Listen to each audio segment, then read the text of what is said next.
Hello world, on this dark and stormy afternoon, so it be, I thought what I would do is talk to you about the Beatles Revolver Super-Deluxe that's been with us now for about a week. I wasn't one of the lucky people that has been able to be sort of sent pre-release copies and stuff.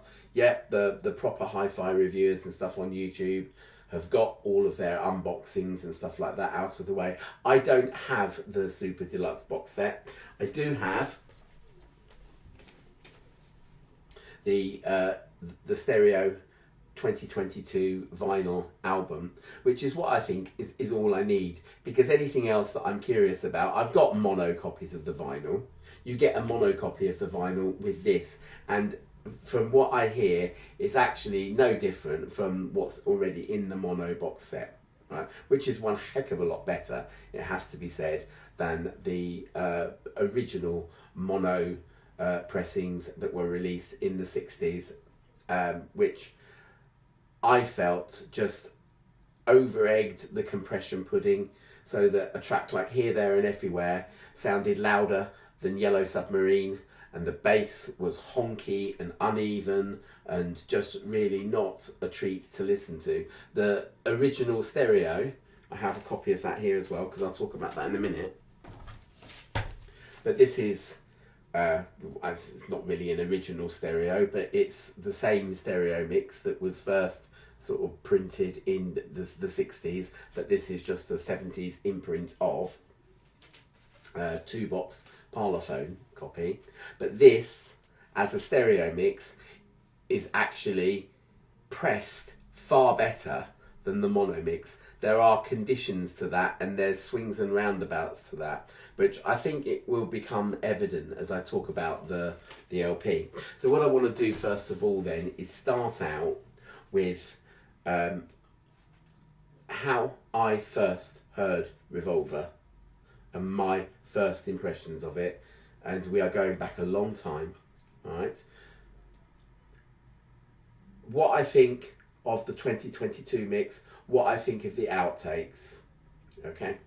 And then I'll wrap it up, right? So, to cut a long story short, Revolver was the first ever studio Beatles album that I ever heard. It was round about 1981, possibly beginning of 1982.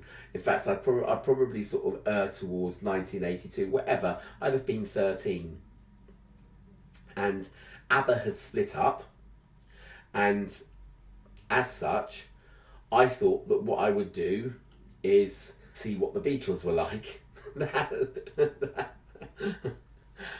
Money burns a hole in my pocket, peoples, and I was visiting Milton Keynes, folks, with members of my family, and I had £5 pocket money.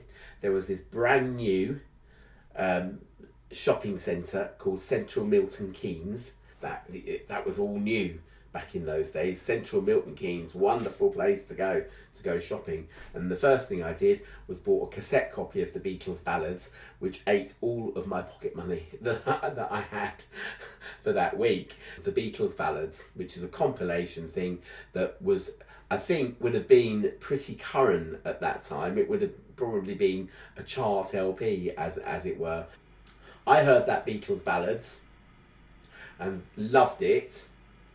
I bought the Philip Norman Shout the True Story of the Beatles biography thing, which was again quite a current thing. John Lennon had only just died. This was the edition of it that had the epilogue, which was an interview after John's death with Yoko Ono. So yeah, that was the experience that I had. And I thought, well, look, I loved this ballads tape. I have to hear some more. They played Let It Be, the film, on the telly round about the same time. And I went to the library, actually, and borrowed a copy of Revolver, which was the first time I heard it. It would have been a stereo copy, very much like the stereo copy that I've just showed you. the 2-box parlophone, and played it on a mono record player with a stereo compatible cartridge, whatever the correct wording was, but whatever, it would have been like a fold down mix from the stereo into mono. And that's all I had, really. And I absolutely loved the album. And through reading about it in Philip Norman's work, and I also had a chance to see the sheet music as well, so I managed to sort of play some of the songs on the piano and stuff. And good grief, this was just something amazing. You know how it is, maybe some of you, I don't know, but I live in a very complex inner world. And for me, this was something that I could go to school and be pretty much, as a 12-year-old kid, and be pretty much sort of sure that no one at school had experienced, except, via me. As I make these videos because I'm a mansplainer. And so I just wanted to talk and share about this wonderful album called Revolver, whatever. And no one was having it because, of course, other albums we liked in those days were Kings of the Wild Frontier by Adam and the Ants, and Soft Cells and all of that as well. So Duran were just becoming a thing. So while everybody else was into that, and I was to an extent, Gary Newman as well, I would imagine, would have been coming in around about then as well. I still, for me, the Beatles was where it was at, and Revolver was the thing. And I suppose, because I live in a very complex inner world, did I say I live in a very complex inner world? I just kind of thought, it's a black and white cover.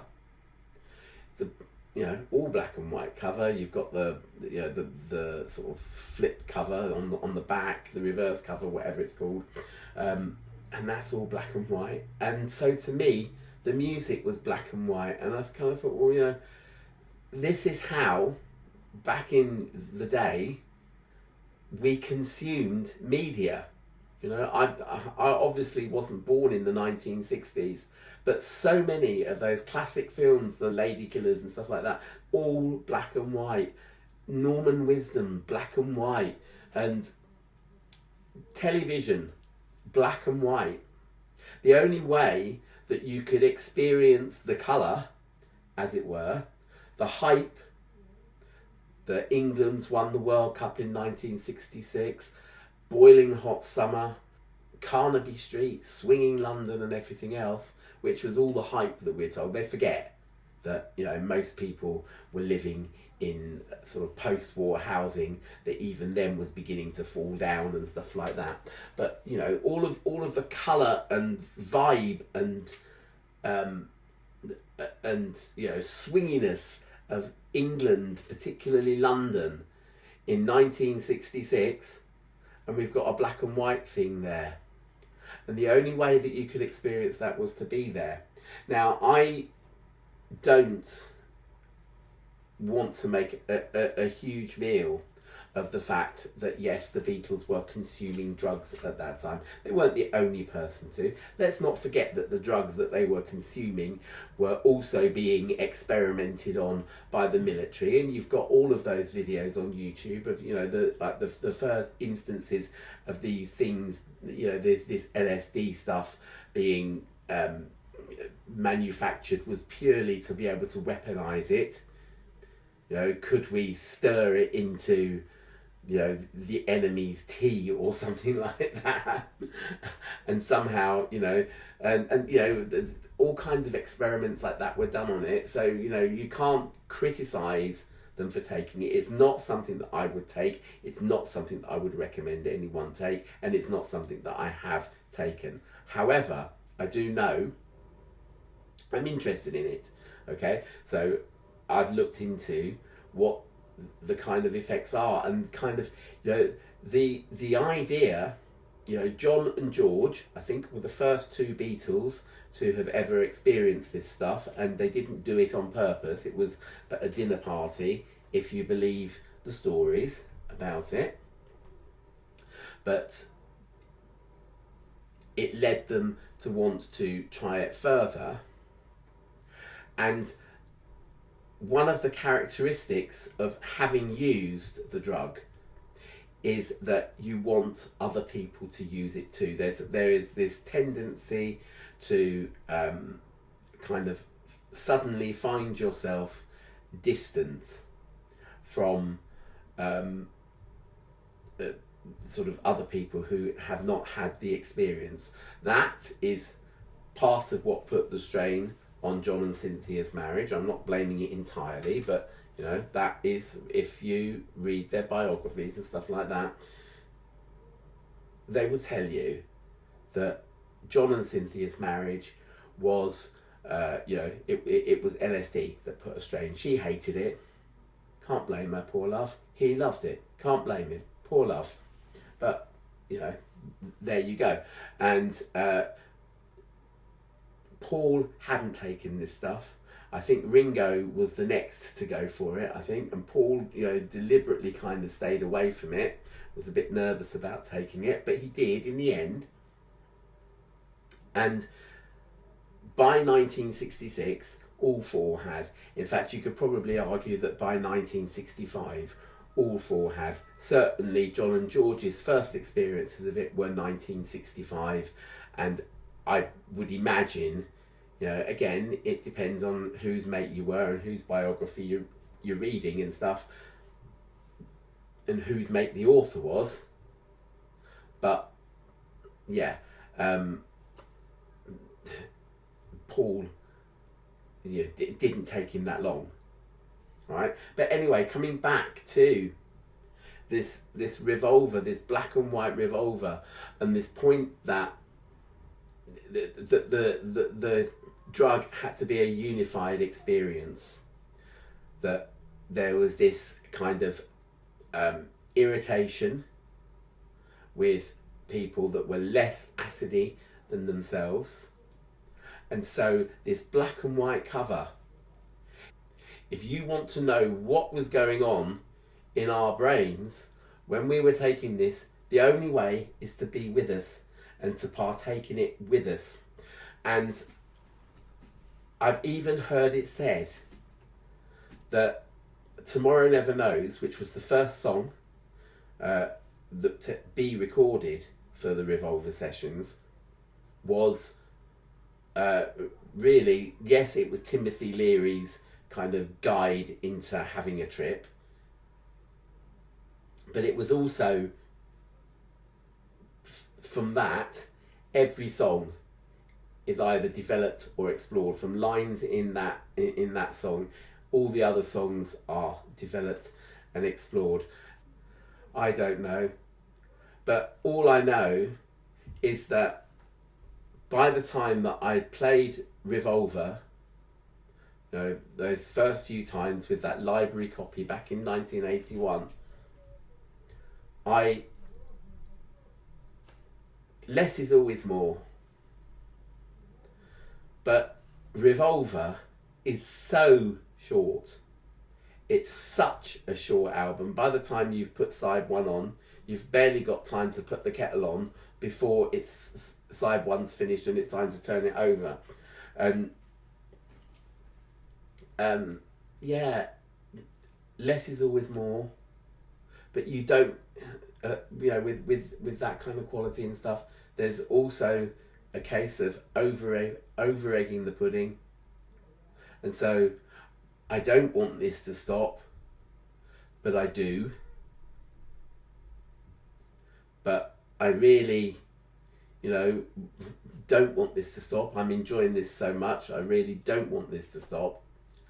And one of the tests that the doctors performed on, I think it was an artist, one of the first LSD experiments, and again, it's on YouTube, find it somewhere. But one of the comments when they were asking him, "What do you feel? What do you feel?" kind of thing, is he said, "This is irritating me because I'm enjoying this so much that the thought of it ending is unbearable," and that is Revolver. That is Revolver for you. Right, so let's get down to brass tacks with this stereo mix for 2022. The first thing I'm going to say is that it's brilliant, and the second thing that I'm going to say is that it's brilliant, okay? The pressing, I've only played it once, but it is remarkably well pressed.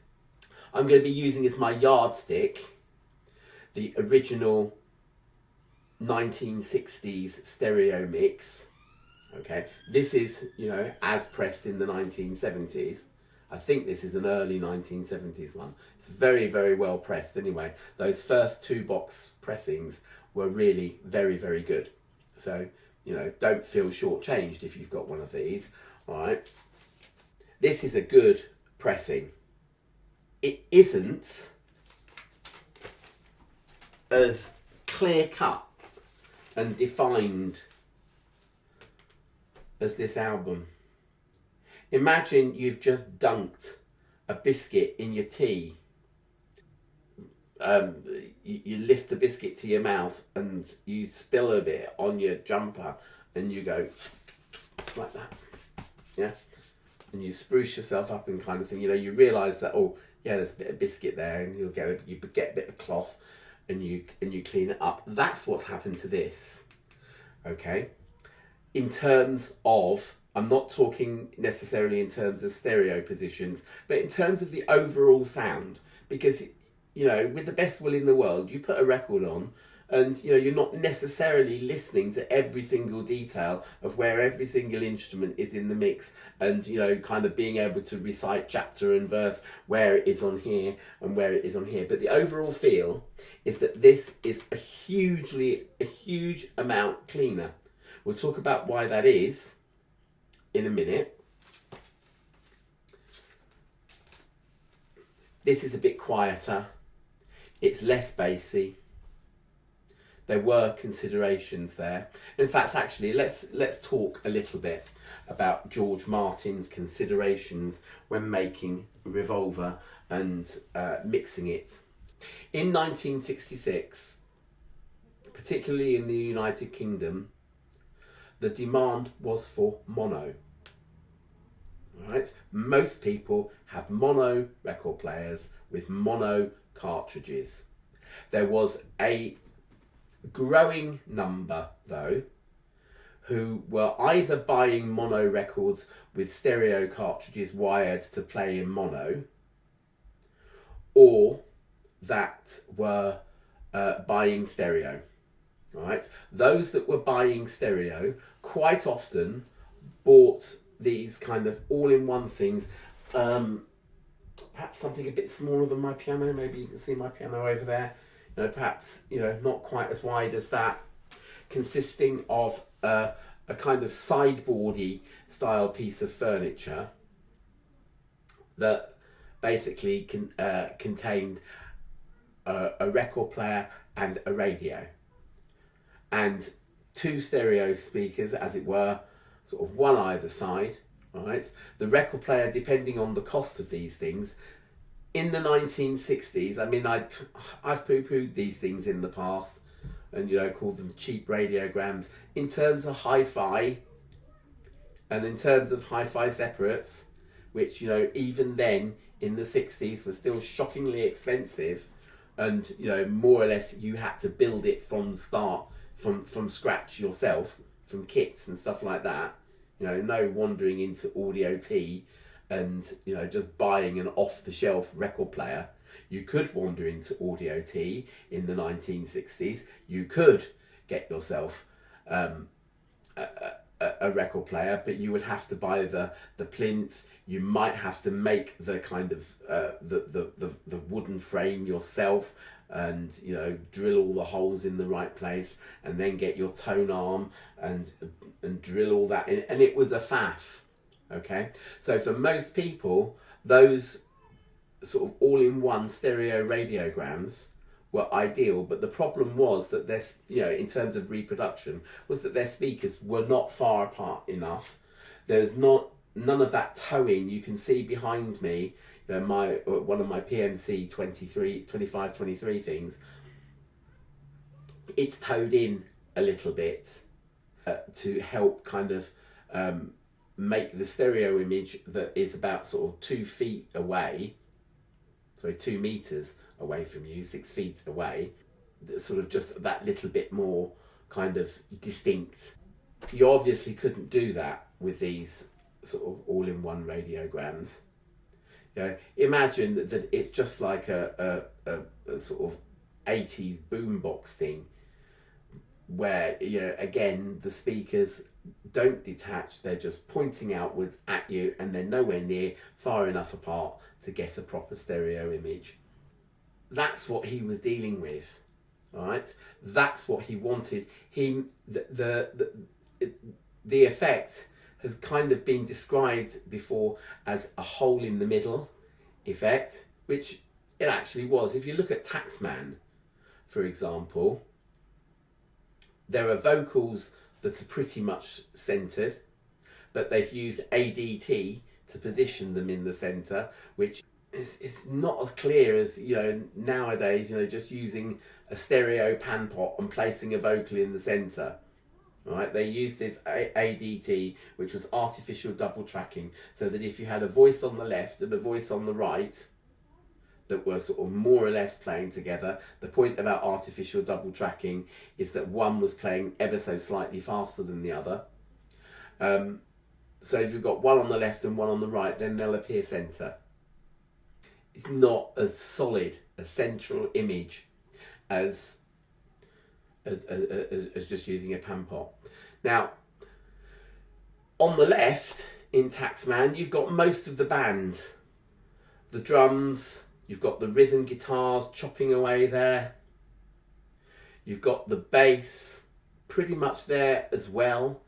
Pretty much all on the left. On the right, the only things that you're really sort of physically aware that are appearing on the right are some cowbells, some tambourines, and Paul McCartney's guitar solo. I'm informed that it is actually Paul McCartney playing that guitar solo on there. So it's just a hole in the middle effect. George Martin did it on purpose to an extent, because one thing that you have to do when you're using 4 tracks, as the Beatles were, a 4-track tape machine, is plan it like a military thing. That's not to say we won't allow for the odd happy accident, or maybe we'll change our mind a little bit, but you've got to go in with a game plan. It wasn't like the late 70s when they have 48 tracks and they could more or less do what they want, or especially nowadays when you can have as many MIDI tracks as you like playing along on Logic, and as many audio tracks as you like playing along with those as well. Nowadays there are no limitations. I would argue that if the Beatles had walked into the studio in 1966 without those limitations, we can do whatever we like, whatever, it would have made them blasé and lazy, and it would not have produced the album that we love today. All right, it was because there were those limitations, because you had to plan it like a military operation. Yes, we do want ADT on this. We do want brass playing away in "Got to Get You Into My Life" and stuff. All right, so how are we going to get a brass ensemble on here? What do we have to do to get it on there? And then you kind of work from there, and it. By the time that you've finished, You know, you even have to write down your pizza toppings because, you know, and I speak as someone who's used 4-track cassette, not to the great sort of skill and whatever as the Beatles, obviously, but I've used 4-track tape machines in the past. And in order to try and get a good mix, you've got to have it conceived before you start. I'm going to have a track of this, a track of that, track of the next thing, whatever, and then I'm going to copy it down onto track 4. Then I'm going to use tracks 1 to 3 for such and such a thing, which is, you know, Giles Martin said that there wasn't much bouncing down, that really it was lots and lots of instruments all ending up on the same track. So, you know, in I Want to Tell You, for example, there's a piano and Ringo's drum kit that seems to have been recorded on the same track, for example. And what Giles Martin has been able to do is separate all of that out. There's this technology called demixing technology. So that, for example, let's go back to Taxman, all right, where you've got that whole band appearing more or less on the left. He's been able to demix it even to the point of separating the kick drum, the snare drum, the toms and the cymbals of the drum kit, all right? You know, as I say, back in the day, you could argue that 4 tracks wasn't enough to adequately record a drum kit in stereo, which is why George Martin never bothered. The only time that Ringo Starr was ever recorded in stereo by George Martin was for the very end of Abbey Road and the song called The End, right? It was always mono, which would mean lots of microphones being plugged into a sub-mixer, that being taken to maybe track 1 of our tape machine, as well as Paul's bass, as well as, you know, say John on the piano, for example, and a guide vocal track as well, all going down onto 1 track, giving you 3 more tracks to overdub onto. Yeah, they did it. They did it. You've only got to listen to the outtakes, which is me jumping ahead, I suppose. But you've only got to listen to the outtakes to see that, you know, for a song like Paperback Writer, yeah, again, it was planned, it was rehearsed. You know, none of this breaking down and then, oh, we'll fix it in the mix and I'll edit a little bit of that track onto there, whatever. They had 1 breakdown of Paperback Writer.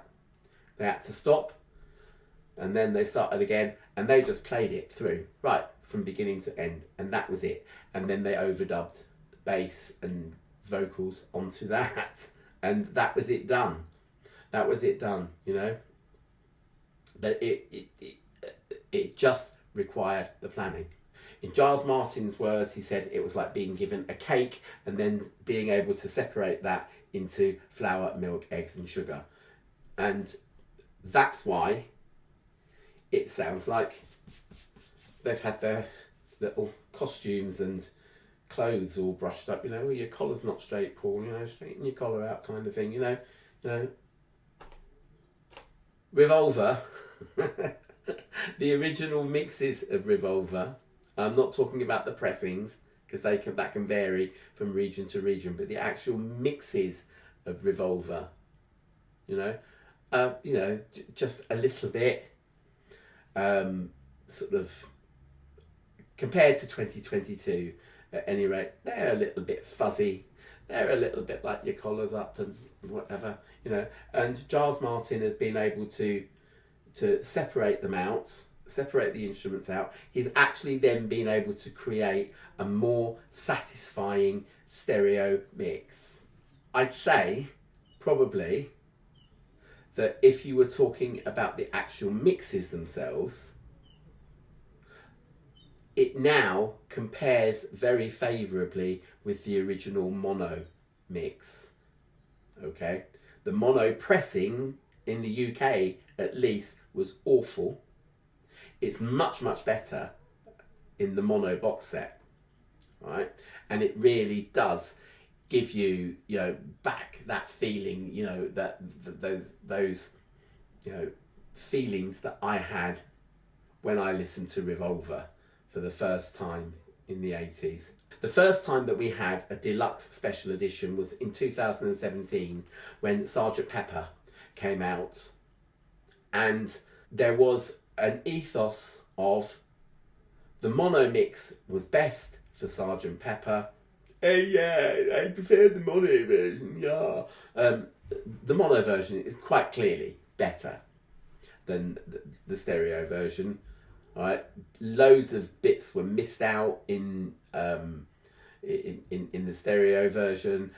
She's Leaving Home was at a different speed and that sort of thing. And what they wanted to do in 2017 was create the stereo mix that was much more identical to the mono, but in stereo. What I'm trying to say here is that Revolver has not been conceived, I don't think, to try and sort of emulate the mono but in stereo. There are some quite significant differences, particularly between the track lengths of Love You Too and Got to Get You Into My Life, for example. The effects on Tomorrow Never Knows are different from the mono. And that there's not been any attempt to kind of say, right, well, we'll make the stereo the same running lengths as the mono version. And you can see that from the track timings on your documentation. What they have done is, as has, you know, it's been there since 1999. You know, they've put in the A Life of Ease bit, which someone must have faded it up too late on the first stereo mixes of Yellow Submarine, the ones that we've lived with for 50 odd years. As we live a life of ease, every one of us, and then John shouts back, every one of us. But on the mono version, it's as we live a life of ease, every one of us has all we need. And that has been put back. But yeah, again, you know, they did that in the 1999 Yellow Submarine song track, okay? And I suppose you might also be thinking, well, what's the difference then between what Giles Martin did and what, don't ask me who it was, but, you know, they did back in 1999 for the song track, because there they remixed the songs. They didn't just do the 2009 remasters, which was essentially make a better digital copy of them. No. These were actual remixes, and I think, you know, what they did was make the most of what was there already on the original multi-track recordings and position them differently, perhaps getting rid of the odd anomaly, and, you know, such as, you know, putting back A Life of Ease in Yellow Submarine, right? Where I think Yellow Submarine, I think, you know, possibly the biggest failure of Yellow Submarine on the 2022 mix is still that brass band. And the band begins to play. And when the band begins to play, because again, you can hear it on the outtakes. In the outtakes, you've got Yellow Submarine with no effects on it whatsoever.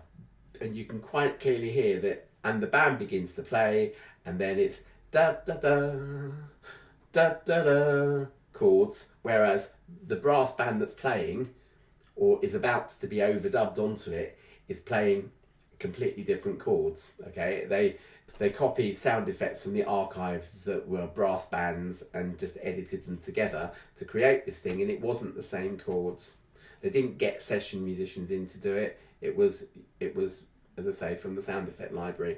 And it wasn't the same chords, and whatever. George Martin just managed to cover it up and live with it. It sounds terrible with Giles Martin's new one. I think if you had to say, is there a fail anywhere on that Stereo 22 mix, it's Yellow Submarine. But other than that, it's just fantastic. It's not something that they couldn't have done in 1966. I'll say that again. It's not something that they couldn't have achieved in 1966. The Beatles wanted, if you believe Wikipedia, the Beatles wanted to go to America to do this because America had far better studios. Certain studios, at any rate, were far more advanced than Abbey Road. Abbey Road was technically falling behind. By 1966, a lot of studios, even in England, had 8-track. They even wanted, if you believe Wikipedia, they even wanted to ditch George Martin as a producer and use someone else. Thankfully, somebody persuaded them not to do that. All right?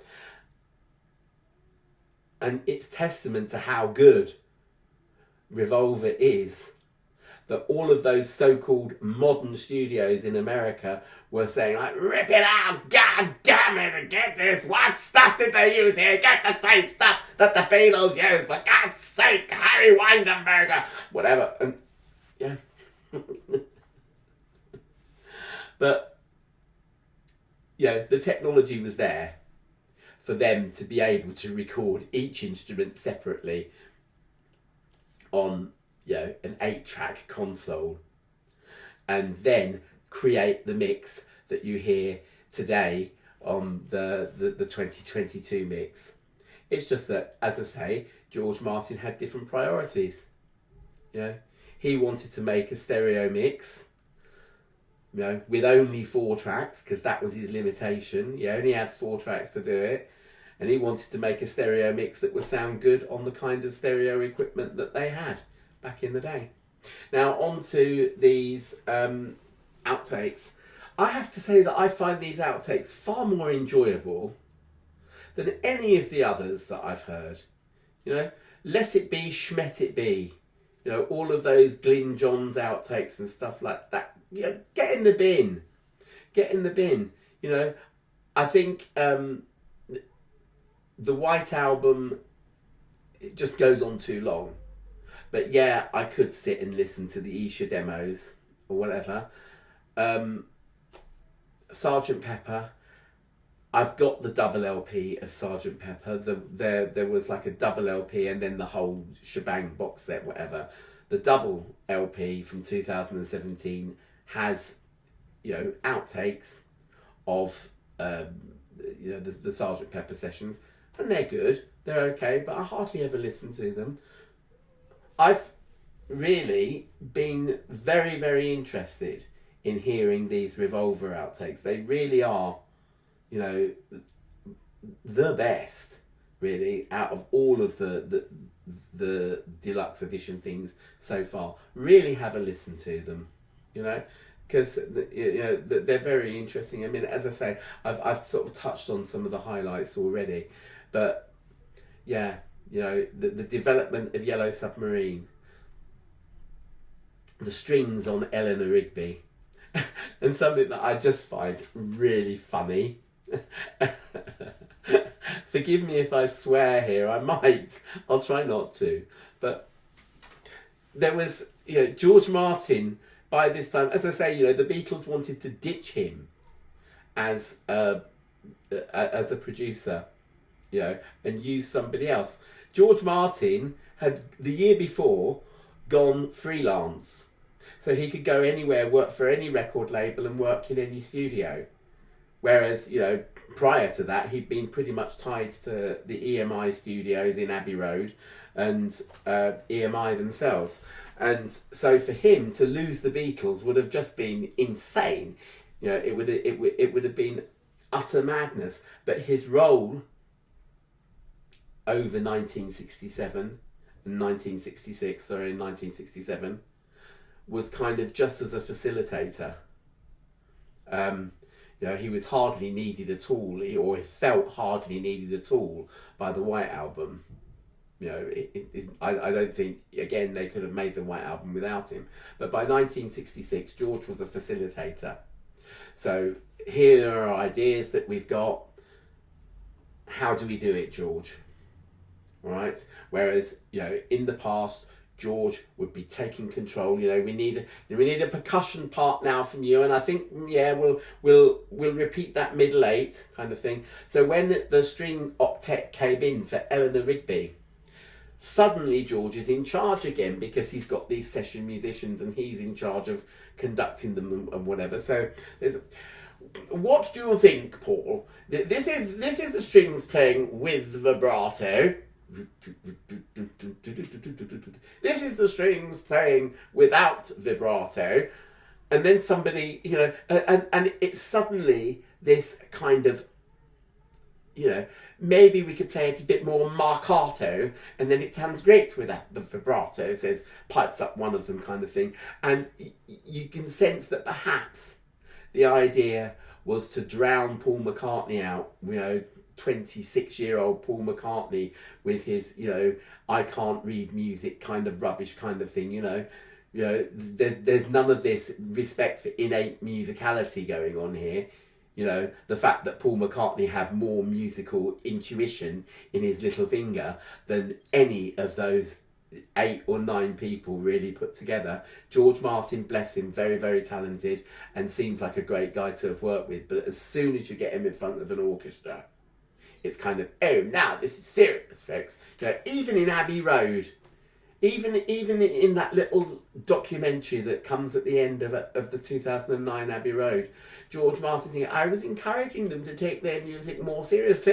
Fuck you, George Martin. Fuck you, George Martin. You know, sorry, I swore. Never mind. But that's how I felt, you know. Stop being such a snob, you know. Just respect the fact that these are talented people. They know what they want, kind of thing, you know. And don't try and just use this sort of veneer of terminology to try and assert some kind of musical dominance. And that's what I felt was going on with Eleanor Rigby and you know, the recording of the strings. I found it funny, but yeah, it just came across as just a little bit kind of, you know, now the serious fix taking effects, and yeah, whatever. So Eleanor Rigby, yeah, that's that. But Angela Berg can sing. You know, I'm not necessarily, yeah, on the anthology years ago now. It must be nearly 30 years ago now. You know, there's a version of Angela Berg can sing with them all guffawing over it, and that's been reproduced here. But also the sort of proper Birds-esque style version of Angela Berg can sing, which I think is actually really good. You know, at least as good as the version that ended up on the LP. They made different choices, but it was quite nice the way that there was sort of a false ending kind of thing, and then Ringo's drums give you a fill in, and then you're sort of back into the guitar refrain at the end. I think that, you know, that's pretty good as well. And yeah, I just hope you enjoy it, folks. Thank you for listening. If indeed you've stayed with me for this whole time, and I will see you in the next video. All right, please like, subscribe, share if you dare, consider a thanks, and also consider, you know, there's numerous options, as I say, of how you can hear this. You can hear it on vinyl, deluxe vinyl, with all the extra bits and bobs thrown in, and the book, which is apparently very nice. But you can also just stream it online, and, you know, as I've done here, I've kind of got a half and half.